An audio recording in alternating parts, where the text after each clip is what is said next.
Jornalismo é uma coisa, teatro é outra, mas ambos têm em comum o objetivo de registrar e refletir a sociedade e os conflitos humanos. E o nosso convidado de hoje é um homem da imprensa e dos palcos. Escreve, atua, dirige e é um apaixonado por tudo isso. Ele é Oswaldo Mendes.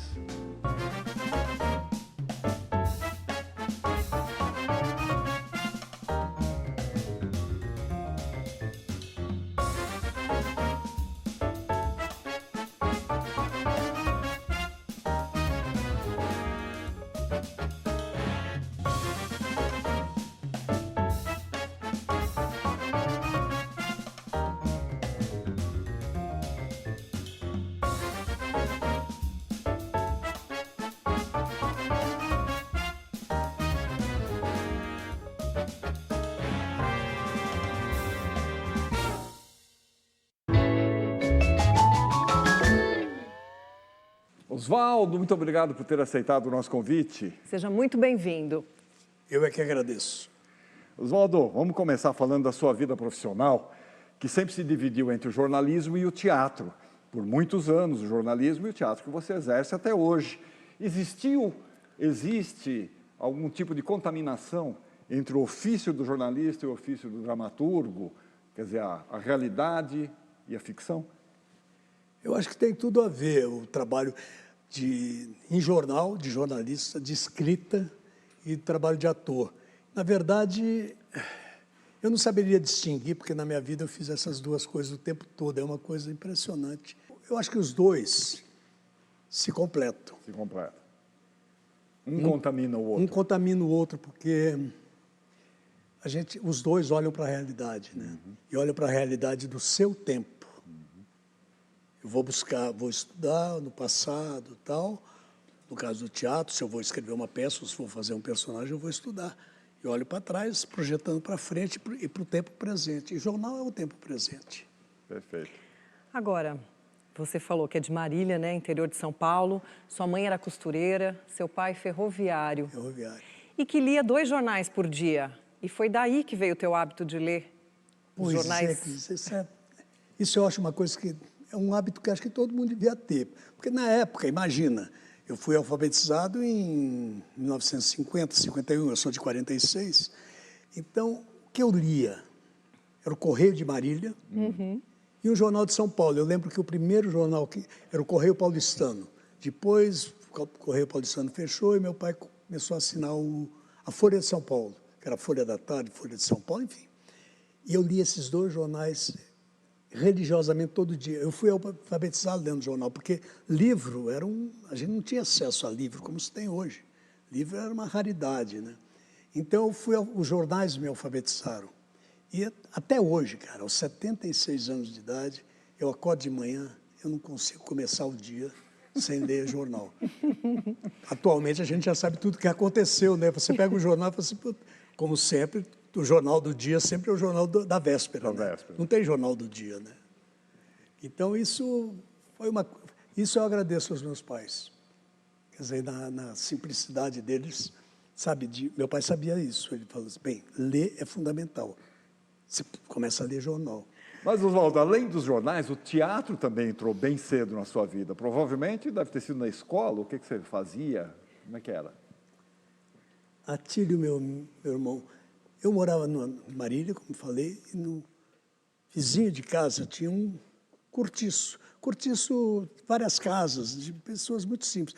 E tinha ali tinha gente do Brasil inteiro, de todos os cantos. Tinha japonês, branco, preto, amarelo, nordestino, muita gente do exterior, português, espanhol, italiano, claro, e gente de todos os estados. E entre essas pessoas tinha uma senhora chamada Maria Lagoana. Porque tinha muitas Marias, então as Marias se identificavam por um adjetivo. Uma era Maria Lagoana, outra era Maria Corre-Corre, e outra era Maria Alta, outra era Maria Preta, outra era Maria do Biriba, tinha várias Marias. E essa Maria Lagoana, eu fiquei muito próximo dela, era um quarto, cara, que moravam todos ali amontoados. Eu fiquei amigo muito criança, de 5, 6 anos, e ela tinha mania de fazer festas, festa junina era o principal. E nas festas juninas, ela organizava procissões, que eu chamei depois, num poema que eu fiz chamado procissões brinquedo, porque ela encenava uma procissão, não me pergunte o santo, porque nem interessa, mas colocava-se a imagem do santo em cima de um altarzinho e saía todo mundo. E a garotada do bairro, e eu adorava aquilo. Aquilo era teatro. Eu fui saber depois, então eu devo meu amor ao teatro a Maria Lagoana, que me fez participar dessas procissões brinquedo, andando pela cidade, cantoria, aquelas cantorias religiosas. E logo veio a escola, e daí na escola eu virei o palhaço da turma, ia fazer palhaçadas. Mas, Oswaldo, você foi ator do Teatro Amador lá de Marília, que era muito forte naquela época, né? Fui, era muito forte, sim. Foi lá que eu comecei por acaso também, porque eu fazia teatro na escola, as minhas palhaçadas, eram esquetes que a gente fazia em festas escolares, e uma vizinha minha trabalhava no grupo estudantil de teatro amador de Marília, Getan. Ela era atriz lá. Daí eles estavam precisando de um ator, de um adolescente, eu não era ainda, tinha 14 anos, era adolescente, para fazer Chá e Simpatia. E daí me indicaram, o diretor era o Walter Ferreira, era um diretor importante no Teatro de Marília, e a gente fez uma boa temporada, era um teatro de arena. Foi o primeiro teatro de arena fora aqui de São Paulo, feito no interior, foi em Marília. Eu estreiei lá no Chá e Simpatia, que era uma peça de grande sucesso, tinha feito sucesso aqui em São Paulo com a Nídia Alícia e o Sérgio Cardoso. E era um filme também na época, e tratava de uma temática que na época, 62, 63, era perigosa, porque não podia falar, que era sobre o sexualismo. Imagina falar disso. E a peça era muito... Hoje seria uma peça ingênua até, mas teve um impacto bem Pra legal. época, Na né? época foi muito... Não, mas a Marília aceitou bem. A cidade... É que o grupo tinha prestígio, então ninguém ficou agastado Chocado com a isso. coisa. Agora, você já declarou que na juventude você era visto como subversivo de Marília. Quer dizer que o seu interesse pela política também começou cedo? Era junto, né? Eu acho que foi tudo... Aquele início dos anos 60, era o despertar para o mundo. Não era só para o Brasil, para o mundo, né? E logo eu comecei na militância estudantil. Teatro amador, fazendo também... Jornal eu já fiz em 64, comecei a trabalhar em jornal em 64.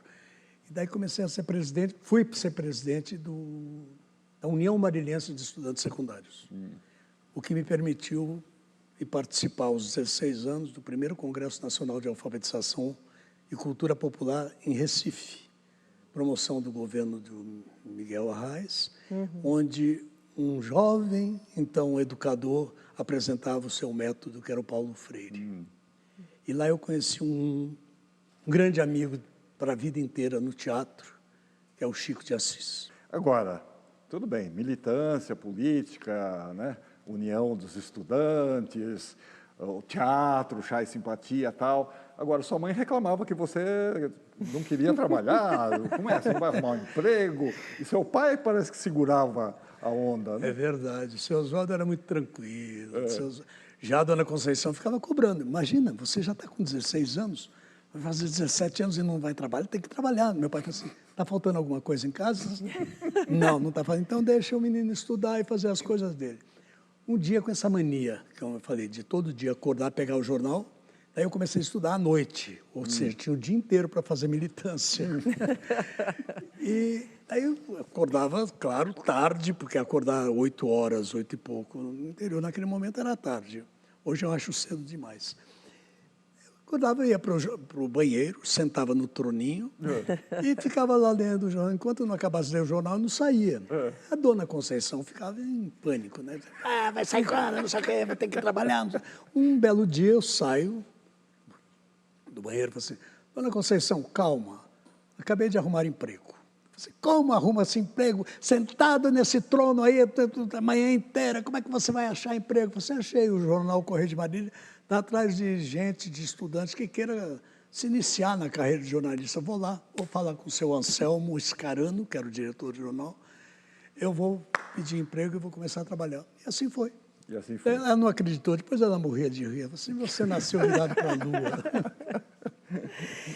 Então, embora você tivesse envolvido com teatro amador, a sua primeira opção profissional foi o jornalismo, certo? Para ganhar dinheiro. Para ganhar dinheiro. Para ganhar dinheiro. Agora, logo no seu primeiro dia de trabalho, aconteceu um fato que traria consequências aí graves para o país e, ao mesmo tempo, uma mudança na sua carreira. Olha só o quadro que a gente preparou.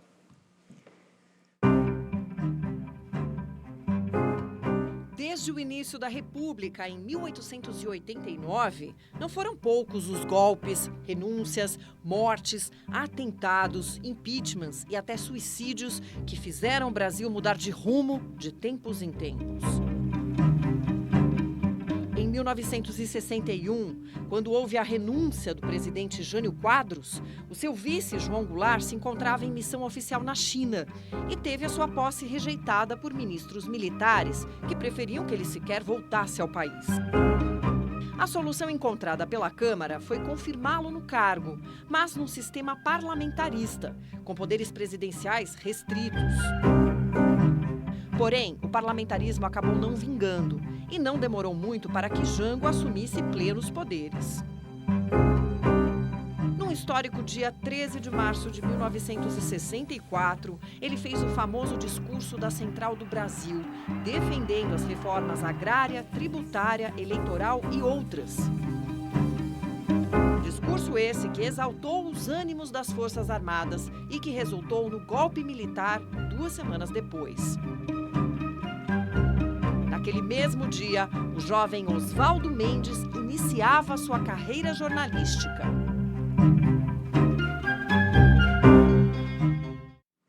Como é que foi isso, hein, Oswaldo? E qual foi a repercussão dessa sua reportagem? Eu fui procurar esse dia o seu Anselmo para começar a trabalhar, 13 de março de 64, famoso comício da Central. Foi o meu primeiro dia de trabalho. Então, não fiz nenhuma matéria sobre aquilo. 2 semanas depois, estou eu saindo do jornal, a gente fechava o jornal 5 horas, por aí. Eu ia para casa, descia até minha casa, tomava um banho, pegava as coisas e ia para o colégio, que era do outro lado da cidade, no Instituto Monsenhor Bicudo. Estou descendo passei numa pastelaria, que Marília é terra de muitos japoneses, tem uma boa pastelaria e um bom caldo de cana para tomar o meu caldo e ouço pelo rádio que estava em marcha o general Olímpio Mourão. Estava descendo para o Rio de Janeiro, enfim, era o anúncio de um golpe de Estado em andamento. Eu paro de tomar o meu caldo de cana e meu pastel de palmito e volto para a redação. Seu Anselmo, está pegando fogo do país, tem que mudar a primeira página amanhã. Assim, o que você ouviu? Você estou ouvindo no rádio, vai lá no rádio. Enfim, pelo rádio, eu levantei o que estava acontecendo e fiz a manchete do dia seguinte, do dia 1º de abril. A manchete que hoje seria risível, colocar um pronome daquele. Agrava-se a crise nacional. Embaixo eu falava que estava dando um golpe de Estado contra o governo legítimo do presidente Goulart. Enfim, era um texto todo em defesa da Constituição. Evidentemente, já saiu o jornal e no dia seguinte o jornal foi avisado e alertado de que o vento mudou e que tinha que... Depois eu fui responder isso a um escrivão, um delegado de polícia, na verdade, que me disse claramente: você só não sofrerá mais consequências porque você está trabalhando no jornal, eu sei onde te achar. Então, comporte-se. Diz claramente isso. Isso para um garoto de 17 anos, ele fala assim, você é menor de idade, você está salvo por causa disso. Terrível, porque numa cidade que as pessoas se conhecem, você ter o escrivão do lado tomando nota do que você está falando, ser o cara que você conhece do bairro. Sim. Realmente, 64 foi terrível. Pois é, Oswaldo. Agora, o fato de você trabalhar no jornal, lá de Marília, te colocava em contato com os artistas, né? Que excursionavam pela cidade e tal. Foi ali que você conheceu o Plínio Marcos, por exemplo? Foi em Marília. Antes do Plínio, eu conheci o Paulo Autran lá. Paulo Autran. Que foi com Liberdade, Teresa Raquel, ele, Jairo Arqueflecha e Luísa Maranhão, que era uma cantora maravilhosa também. E antes disso, na minha formatura do ginásio, para levantar dinheiro para a formatura, que era uma festa, veja bem como o teatro dava Tostão. Nossa turma foi convidada a ajudar na promoção de um espetáculo que estava chegando em São Paulo para se apresentar no Colégio das Freiras. A gente ajudava a vender ingressos e tal. E uma parte da bilheteria a gente ficaria para a nossa festa. O espetáculo era nada mais, nada menos que em moeda corrente do país com Cacilda Becker, Valmor Chagas, Cleide Ácones. Então, isso eu tinha aí 14 anos. Então, a gente ajudou. Então, foi o primeiro espetáculo profissional que eu vi na minha vida, foi a Cacilda. E daí, já fazendo teatro amador, foi o Paulo Altran fazer a apresentação lá do Liberdade, Liberdade. Depois ele ficou vários dias na cidade fazendo aquelas apresentações dos poemas que ele fazia, né? E logo em seguida veio o Plínio, também excursionando com Plínio Marcos, com Dois Perdidos numa Noite Suja. Ele e o Berilo Fácio. Agora, mais ou menos nessa época, você veio para São Paulo fazer a Escola de Arte Dramática, a EAD. Então, o jornalismo lá em Marília não estava te satisfazendo mais, Oswaldo? Estava, mas nessa idade a gente quer mais, né? A gente quer mais, a gente quer mais. E eu, assim que tive idade para vir para São Paulo, eu vim. Fui fazer a Escola de Arte Dramática, mas fui fazer cursos de dramaturgia e crítica. Não fui de ator, embora... Não sei por que eu fui fazer dramaturgia e crítica. Talvez medo de não ser aprovado como ator e parar ali minha carreira. Talvez isso. Ou para seguir um pouco no jornalismo ainda, de alguma forma. Tinha a ver também, você tem razão. E eu sei que daí eu passei 6 meses em São Paulo. Ele acabou naquele ano, porque não tinha como manter o curso. Mas os meus professores, nesses 6 meses, que para mim valeu para o curso inteiro, eram, só para citar alguns nomes, Augusto Boal, Décio de Almeida Prado, Anatole Rosenfeld, Jacob Grinsburg, Renata Pallottini, Sábato Magaldi, Paulo Mendonça, que era crítico da Folha de São Paulo. Enfim, era um pessoal muito bom. E eu anotava, aí era uma coisa de repórter, eu anotava as aulas. Eu tenho até hoje os cadernos em alguma gaveta. Eu anotava as aulas todas, porque eu ficava ouvindo e anotando. Bebia. E aquilo, para mim, foi o meu curso superior de teatro. Mas daí tive que voltar para Marília. Porque você não tinha emprego aqui, não tinha trabalho? Não conseguia trabalho, cara. Daí, chego em Marília um fim de semana, que eu fui levar as roupas para minha mãe lavar. Encontro o prefeito da cidade, que eu já conhecia por causa do trabalho em jornal. Encontro ele na rua. E aí, como está lá em São Paulo? Tá difícil, não consigo jornal. Porque eu queria trabalhar em jornal e não conseguia. Fui procurar com... Ele não lembra disso, mas o Inácio Loyola Brandão já era... Ele era muito ligado ao Clube de Cinema de Marília. Ele era ligado ao cinema, né? O Inácio. Sim, e ele trabalhava já na Veja. Última Hora, né? Trabalhou na Última Hora. E eu fui procurá-lo na Veja, fui lá, ele não lembra disso, nem não tinha por que lembrar um moleque de 19 anos. Daí eu falei assim, eu não estou conseguindo trabalhar em jornal. Eu falei assim, vem para cá, vai ser diretor da Biblioteca Municipal. Eu falei assim, o quê? Tá. Assim. Eu falei assim, quer saber? Eu vou voltar.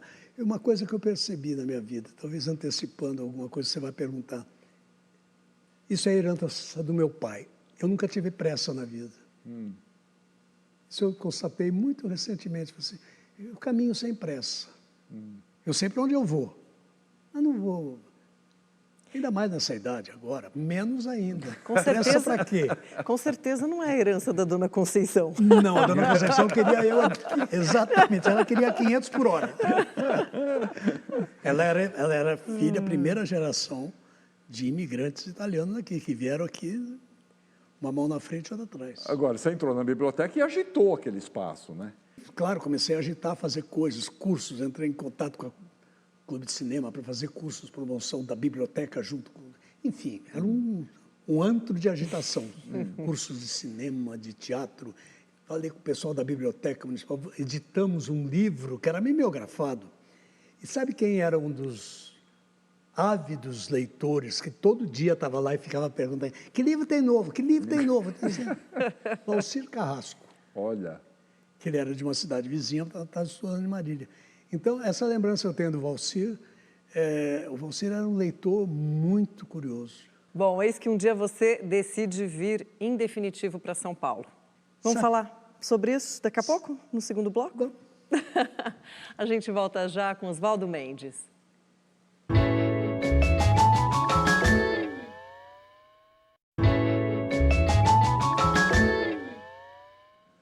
Pronto, estamos de volta, hoje conversando com um homem de imprensa e de teatro, Oswaldo Mendes. Oswaldinho, você estava lá em Marília cursando pedagogia, vai me dizer por quê depois. E aí você decide abandonar o curso e vir para São Paulo. O que te levou a tomar essa decisão? Primeiro porque eu estava passando para o 3º ano de pedagogia e falei assim, se eu fizer o 3º ano, ninguém vai deixar eu sair daqui. O que eu tinha para oferecer para a cidade, que a cidade tinha para me oferecer, estava completo. O serviço, entendeu? A troca.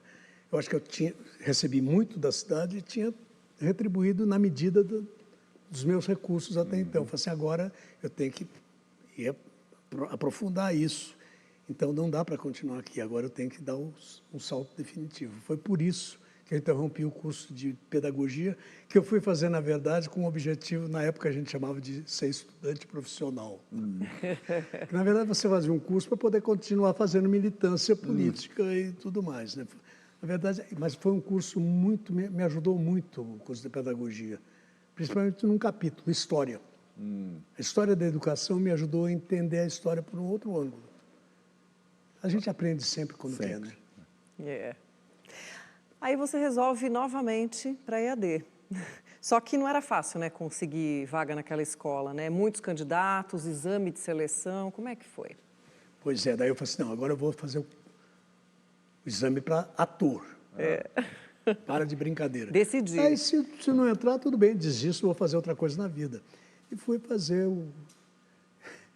E foi ótimo, porque nesse exame, uma das provas era você levar um texto decorado e apresentar.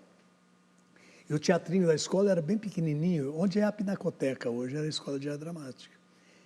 E o palco era muito pequeno, e a banca ficava a 1,5 metro da gente, quase na distância que a gente está aqui agora.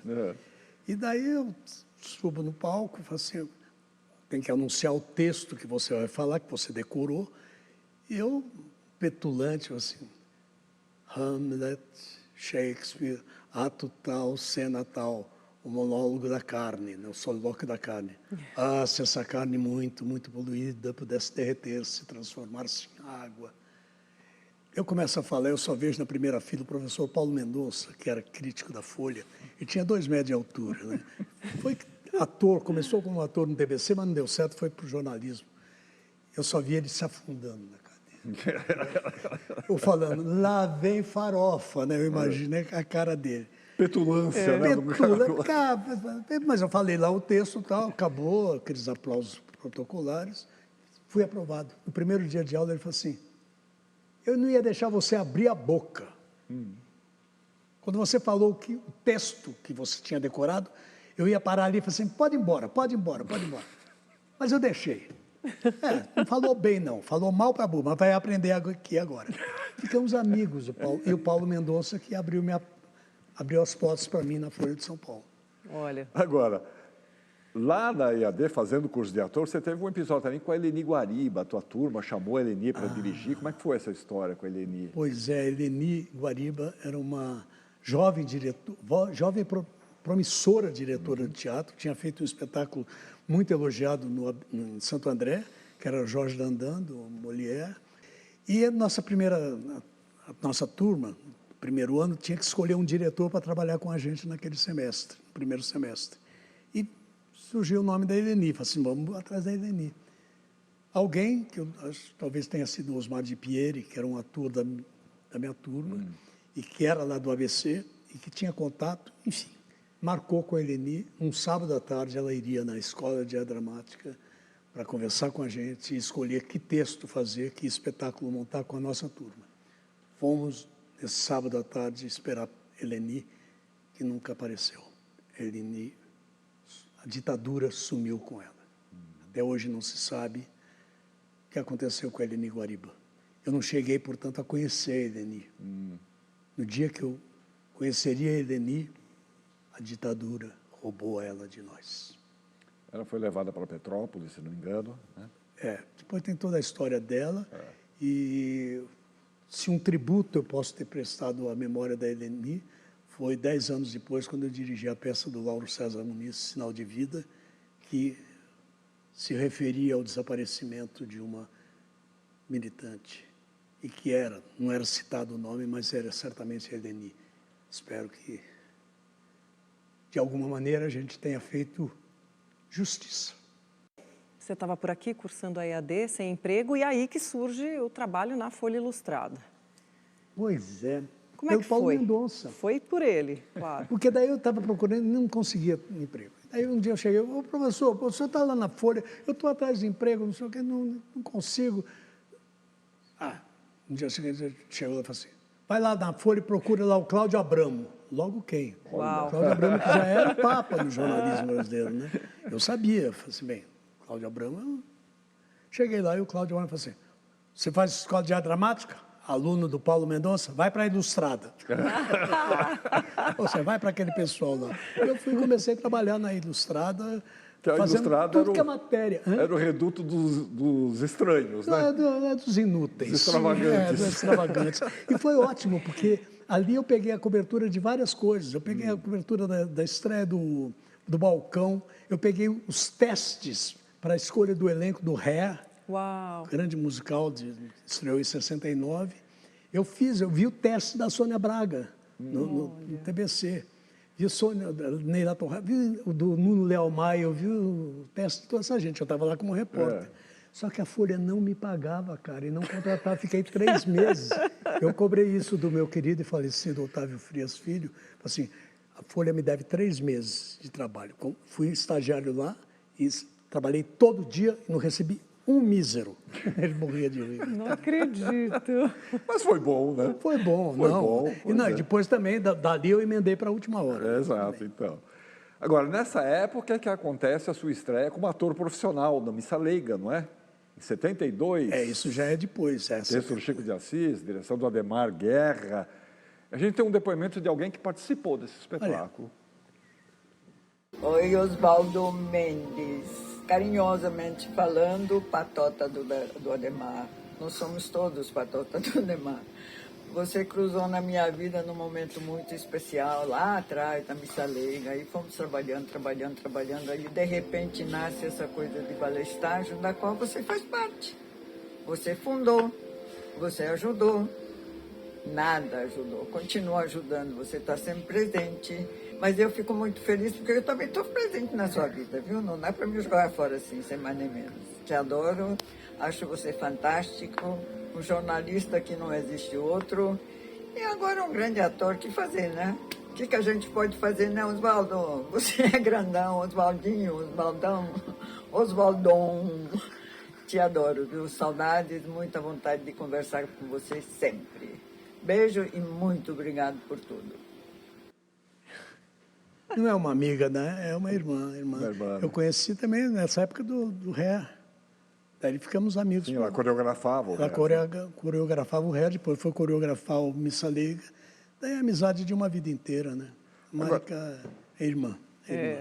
Bom, quando você estava trabalhando no jornal Última Hora, você quase foi demitido por ter sido considerado um esquerdista radical. Olha só o depoimento de quem a gente tem agora. É enorme o prazer que eu tenho de me referir ao Oswaldo Mendes. Durante 8 anos, anos difíceis, eu fui editor-chefe da Folha de São Paulo. E o Oswaldo foi um dos melhores colaboradores que nós tivemos. Culto, educado, pau para toda obra, não nega nenhum serviço e um homem de extraordinária cultura. Ele foi editor do Folhetim e foi ele que iniciou a instalação dos computadores da redação da Folha. Havia um temor muito grande a respeito dos computadores. Se dizia que eles iam tirar o emprego das pessoas. E Oswaldo Mendes iniciou a instalação dos computadores na redação da Folha de São Paulo, no momento que a tecnologia estava quase abstrata para todos nós. Eu quero mandar um grande abraço, saudar o querido Oswaldo Mendes e desejar a ele sempre uma profícua e bela carreira. O que ele já tem de quilometragem na sua carreira, o que ele contribuiu para a cultura nacional, já é bastante. Mas, viu, Oswaldo, você tem condições de nos fornecer, nos presentear muito mais. Um grande abraço. Carinhoso, Boris. Eu não vejo esse danado há tanto tempo, morro de saudade. Realmente o Boris me salvou de uma situação. Eu estava na Última Hora e os donos da Última Hora, de jornais ali, eram sócios, era o Frias, Otávio Frias e o Carlos Caldeira Filho. O Frias, um homem que se projetava no futuro, e o Caldeira, um homem que olhava para trás. Né? E como eu, na Última Hora, na direção da Última Hora, eu levei algumas pessoas um pouco gratas a esse pessoal que só olhava para o passado e tinha compromissos realmente com aquele período duro, entre eles o Enfio. O Enfio começou, o Enfio que estava fora da imprensa, o Enfio foi para a Última Hora não para fazer os desenhos, mas para fazer uma carta ao primo Figueiredo. Era uma coluna que ele escrevia, que ele mandava recado para a ditadura, ele mandava recado... E o Carlos Caldeira queria me matar. E ele fez tanta pressão, ele queria que eu fosse mandado embora. Sim. O Boris nesse momento, o Boris era diretor da Folha de São Paulo. E estava a direção o que fazemos com o Oswaldo, porque o Caldeira está pressionando para mandar ele embora. E daí foi uma solução, não sei se o Boris tem participação nisso, mas certamente tem, não sei qual é o peso, mas um peso muito grande. Falei assim, vamos levar o Oswaldo da última hora para o folhetim, que era reduto do Frias. Aqui, o Caldeiras não vai implicar com ele. E assim foi feito. No primeiro dia que eu chego para trabalhar, eu subo com o Otávio Frias, pai, do elevador. Ele falou assim, você é o Oswaldo? Eu falei assim, sim, seu Frias. Olha, faça do folhetim tudo que você fazia na Última Hora. Ou seja, que era uma coisa absolutamente subversiva, moleque, irresponsável. Então, ele tinha essa posição, só que o sócio dele me queria pelas costas. Matar. Claro. Aí, talvez eu atropele vocês, mas eu preciso contar esse episódio. Daí, eu vou para o folhetim, primeira edição do folhetim. Daí, posso fazer tudo, o Boris? Eu falei assim, claro, aqui você tem toda a liberdade. O Boris falou assim, vou trazer o Enfio para cá. Vamos falar do Enfio já, porque a gente preparou um quadro sobre ele. Ah, é? Aí depois você fala. Um beijo para o Boris, precisamos nos conversar. Henrique de Souza Filho, mais conhecido como Enfio, foi um cartunista, jornalista e escritor que, com o seu humor irreverente e de forte cunho social e político, se transformou em um dos maiores símbolos do combate à ditadura militar no Brasil. Seus personagens expressavam, através do humor, a vida precária, tanto material quanto intelectual, de um povo oprimido e sem esperanças. Figuras como a Graúna, o Bode Francisco Orellana, o Zeferino ou o Baldo Paranoico renderam a Enfio uma grande notoriedade, com tirinhas publicadas no Pasquim, Jornal do Brasil e em várias revistas. Enfio enfrentou o poder da repressão com uma coragem notável e é considerado por muitos um dos pais dos nossos movimentos sociais contemporâneos. Oswaldo Mendes teve o privilégio de trabalhar e conviver com ele, em jornal e na criação de um espetáculo teatral de grande sucesso. Enfio, infelizmente, morreu jovem, aos 43 anos de idade, vítima da AIDS, que contraiu numa transfusão de sangue.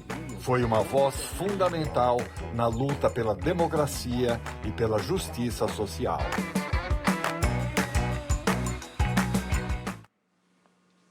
Enfio. Queridíssimo. A gente perde tanta gente pelo caminho. Verdade. Não tenho muitas tristezas na vida, não, mas uma tristeza eu tenho, daqueles que não envelheceram comigo.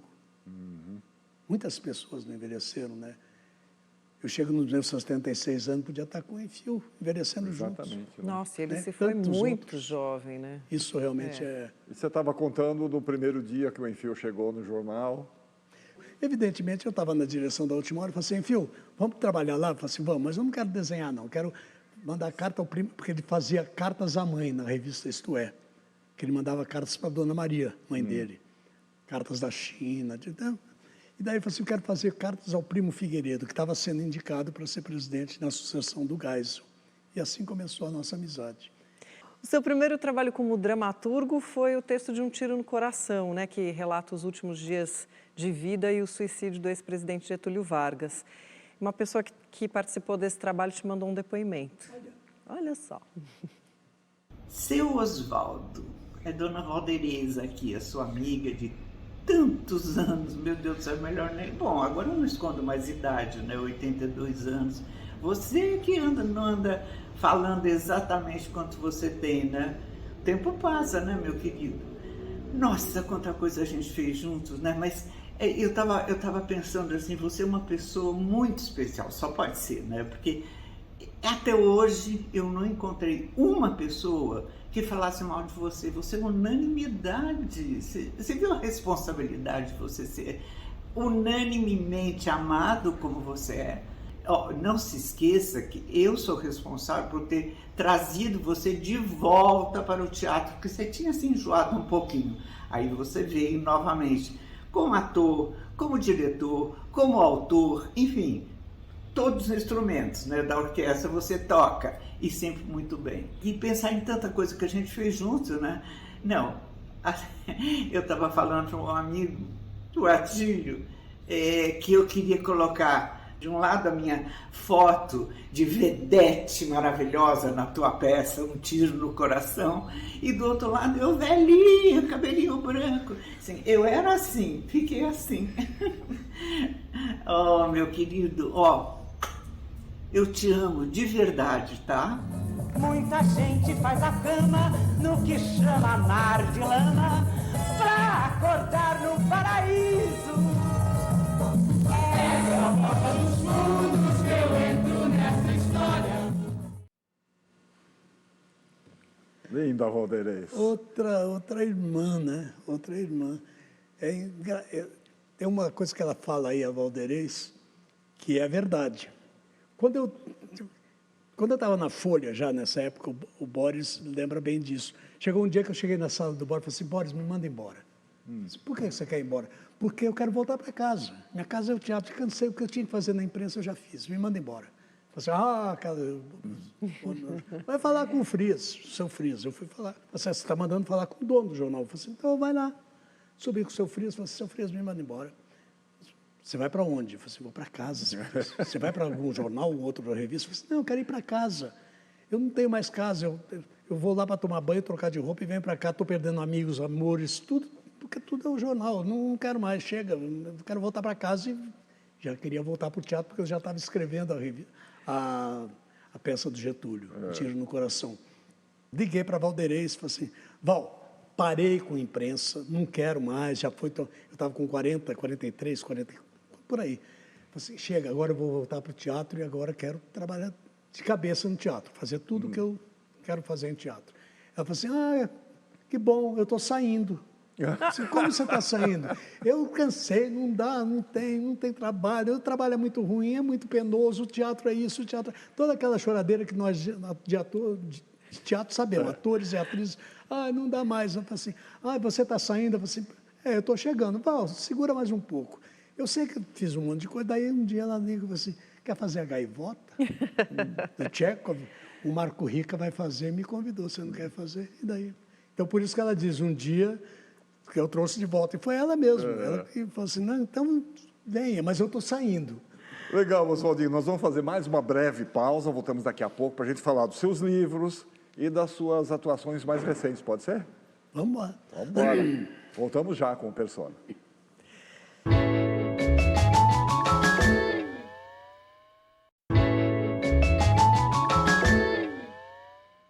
Pronto, estamos de volta, hoje conversando com Oswaldo Mendes, e a gente já vai abrindo esse bloco, Oswaldinho, com mais um depoimento, olha só. Oswaldo, que bom participar dessa festa, né? A gente se conhece há muito tempo, né, Oswaldo? E fez aquele espetáculo incrível. Infelizmente, a gente só fez 2 espetáculos. Foi o Copenhagen, eu, você, o Palma e a Selma Lucchesi. Depois, muitos anos depois, já se vão 20 anos, muitos anos depois a gente fez o Crianças da Noite. Lembra, né? Eu, você e o Palma, mais a Joana Matei. E agora, nós estamos numa aventura muito especial, que é o Ribalta Podcast. Eu, você, o Tolentino, o Sérgio Roveri, junto com a Bruna Bressani e o Thiago Moraes. É uma alegria muito grande conviver com você, Oswaldo. Você é uma pessoa que, além de ter muitos talentos, é um pensador de teatro. Você é dramaturgo, encenador, ator dos melhores. Além de ser uma pessoa muito singular. Um beijo enorme, meu irmão. Com muito carinho e muito amor. E vamos fazer fofoca. Ele adorava uma fofoca. Falando mal da... Adorava uma fofoca. Eu costumo dizer que eu tenho 2 famílias, né? Uma, aquela natural, onde a gente nasce, e outra que eu fui formando ao longo da vida. E o Marco, e as pessoas todas que estão ali, Tolentino, Roveri, enfim, eu vou agrupando numa outra família, que é essa família que me acompanha e que segura. Quando eu estou caindo, eles vêm lá, opa, fica em pé, vamos em frente. A família teatral, né? É a família afetiva, né? Quer dizer, tem uma coisa, uma identificação profissional também, mas tem uma coisa de afeto que envolve, né? Aliás, o que eu faço teatro, sabe por quê? Porque eu gosto de gente. O resto é bobagem. Vamos aos livros? Bom, você tem 3 peças editadas e 3 biografias, do Getúlio Vargas, do nosso querido diretor teatral Adhemar Guerra e do Plínio Marcos, que, aliás, ganhou, né, os prêmios Jabuti e a PCA. Mas você relutou 10 anos, né, antes de escrever essa biografia do Plínio. Por quê? Porque a proposta foi feita no dia do enterro do Plínio. Lá no... Foi depois do velório, o Quartim de Moraes, que nos deixou, mais um que nos deixou no fim do ano passado, que era o editor, chegou e falou assim, você agora tem uma tarefa com o Plínio, que é escrever a biografia dele. E o Léo Lama, filho do Plínio, falou assim, você vai ter que escrever uma biografia maravilhosa, não sei o que. Eu falei assim, gente, não é o lugar, a gente estava no crematório. Eu falei assim, não é o lugar nem a hora, não, depois a gente conversa sobre isso. Eu esperei um pouco de assentar, entendeu? A dor da perda imediatamente é muito grande quando você perde um amigo como Plínio. Eu esperei 10 anos e tinha muito material que o Quartim já tinha umas coisas, porque o Quartim começou a escrever a biografia do Plínio. O Plínio estava vivo. O dia que o Quartim chegou para gravar com o Plínio e começou a perguntar sobre casamento, namoro, não sei o que, o Plínio falou assim, acabou aqui, não tem mais biografia nenhuma. Não quero mais saber de biografia. Porque, e tem toda a razão, quer dizer, tem toda a razão. Eu entendo, Plínio, porque uma biografia não é olhar no buraco da fechadura da vida de ninguém. Uma biografia só tem sentido, como eu acho que Persona, por exemplo. Por que eu vejo muito Persona? Porque eu acho que olhar a vida das pessoas, elas me ajudam a viver a minha. Né? Cada vez que eu olho para a tua vida, você me conta da tua vida, eu encontro fios que ligam as nossas vidas, né? E daí me ajuda a viver. Então eu achava que a biografia do Plínio também devia, como toda biografia, deve ser um exercício de vida. Sim. Eu vou ler a biografia do... Tudo bem, eu não vou esconder as mazelas, mas são as mazelas públicas, Sim. Entendeu? Eu quero que o ser humano esteja presente. Oswaldo, ao longo do tempo, você foi se dedicando cada vez mais ao teatro e chegou a ser indicado o Prêmio Shell de Melhor Ator com a peça Perdida, uma história quântica. Então, não poderia faltar aqui o depoimento dessa pessoa. Falar do Oswaldo é falar de um grande amigo, um grande ator, um grande autor de teatro. Eu tive o privilégio de conhecer Oswaldo em 2000, quando começamos a ensaiar Copenhague. A partir daí, no Arte e Ciência no Palco, nós trabalhamos e dividimos o palco em 8, 9 espetáculos, além de produzir e trabalhar com ele em textos como o privilégio que ele me deu, inclusive, de dirigir Insubmissa Mulheres na Ciência. E tem uma coisa importante que eu acho, como ator, a capacidade do Osvaldo de fazer os personagens que ele faz de maneira bastante cuidadosa, né, e bastante elaborada. Então, nós vimos ele fazendo, por exemplo, agora, o Dilema do Médico, um personagem, uma construção de um personagem bastante contido, não é? Enquanto que no espetáculo anterior, né, que ele fez, que era uma comédia de remar, não é? Ele realmente expandia a sua personalidade, expandia e entendia perfeitamente o personagem que ele fazia. Então, essa facilidade dele conter e expandir como ator é uma coisa difícil e é prova de uma história de palco que Osvaldo tem. Ele é um meu grande amigo, parceiro no Arte e Ciência no Palco, parceiro de muitas conversas. Um abraço, Osvaldo. Parabéns. Mas o irmão que o teatro me deu. E ao Palma eu devo um momento muito singular e único da minha vida, que foi entrar no grupo que ele criou, ele junto com Adriana Caruí, chamado Arte e Ciência no Palco. E daí não paramos mais, daí ficou essa parceria com o Palma, que é um amigo muito querido, e eu devo a ele essa experiência muito grande no teatro. E o teatro aí me ensina uma coisa também. Uma das razões porque eu faço teatro, eu costumo brincar dizendo que eu faço teatro primeiro para sair de casa, senão eu fico lá em casa. Depois para conhecer e fazer amigos. Terceiro, para ser menos ignorante. Cada peça que eu faço, eu me especializo não, eu mergulho no aprendizado daquilo, né? Osvaldo, um dos seus trabalhos mais duradouros foi na peça 12 Homens e uma Sentença, que teve aí por vários anos em cartaz, né, em longas temporadas, aliás. Claro que não podia faltar o depoimento desta pessoa. Ator, diretor, autor, crítico e agora podcaster, se existe esse termo. Isso é o Osvaldo Mendes, o nosso Osvaldinho na intimidade e, acima de tudo, um grande amigo de teatro. Já temos uma vasta relação desde que eu cheguei em São Paulo. Eu acho que é uma das pessoas mais importantes e mais queridas do teatro paulistano. Osvaldo, um prazer falar para você.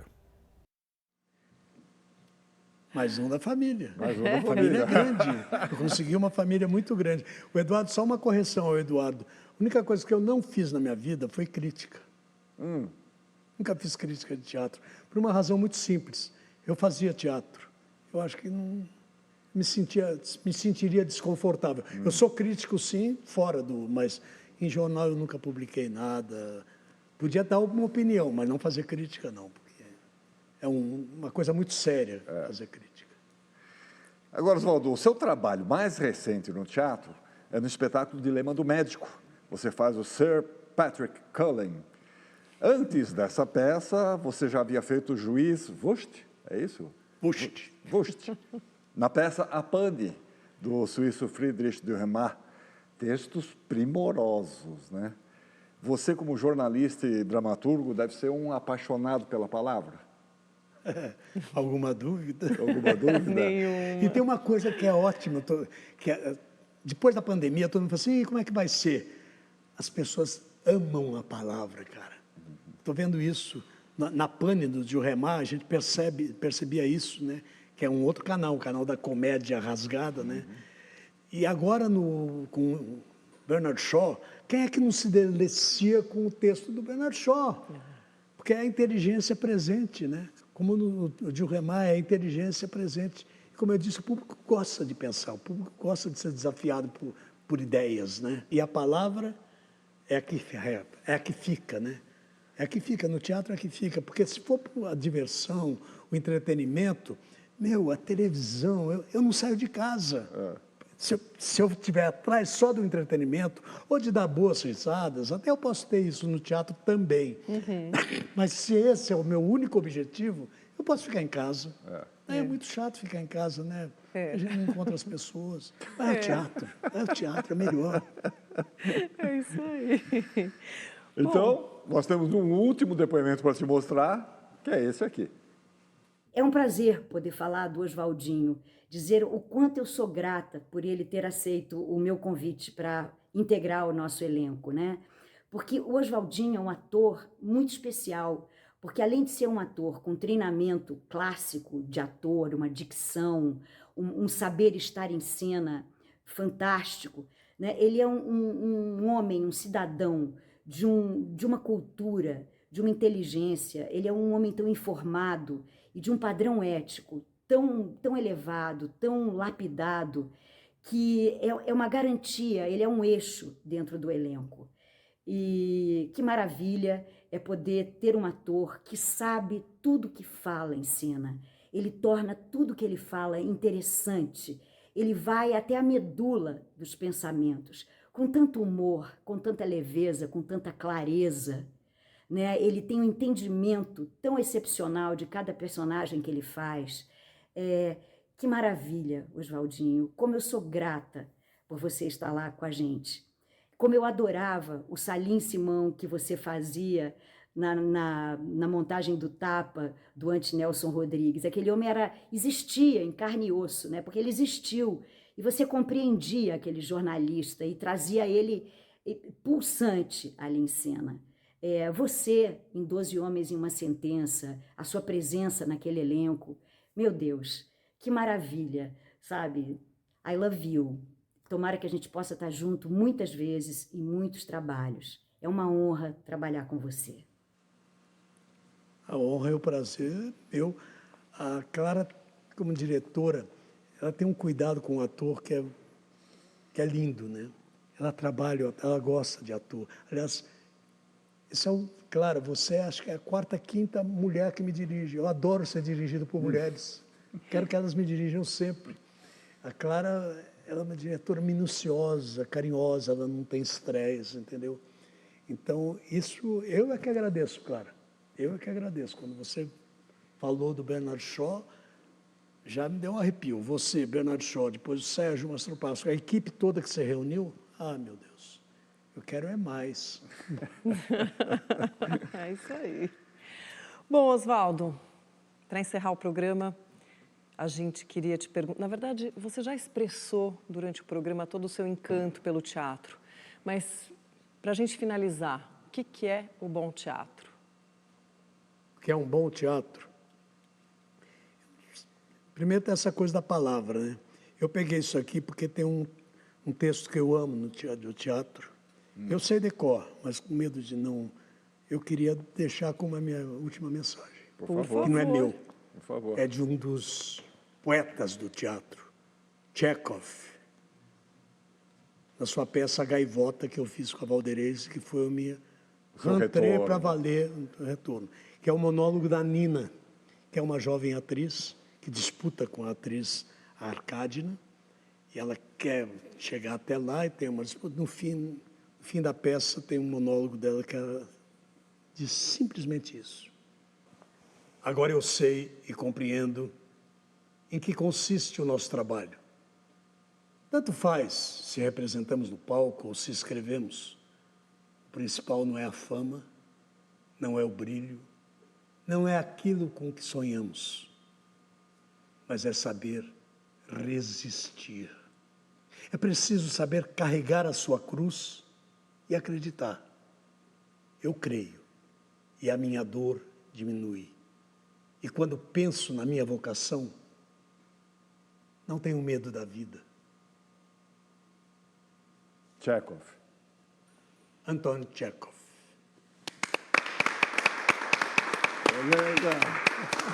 Obrigada, Oswaldo, e por terminar com um texto tão potente. Obrigado, Oswaldo, por essa entrevista. Foi muito enriquecedora para todos nós. Obrigado mesmo, de coração. Obrigado. Persona fica por aqui, a gente se vê na próxima semana. Obrigado a todos que nos acompanharam e até lá. Ok. Maravilha, Oswaldo.